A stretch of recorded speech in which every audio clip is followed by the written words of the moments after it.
So, bakit ko nga ba napili ang emergency department? So, dito sa area na to, dito yung konti lang yung contact mo sa relative.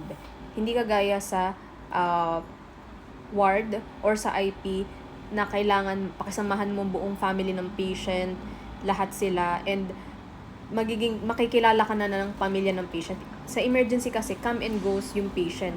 So, pag yung patient okay na, so discharge. So, another patient na naman, another case.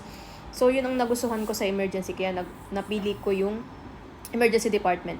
And one more thing, isa din yung mga documentation. Kasi yung sa emergency, yung documentation namin dito sa hospital namin is we are using HIS. So, kokonti lang yung mga forms namin, hindi kagaya sa ward na ang dami nilang klase ng forms. Tapos super busy rin sila. So, dito sa ward namin dito sa hospital is 1:6, 1:7 sila. Sa amin, sa emergency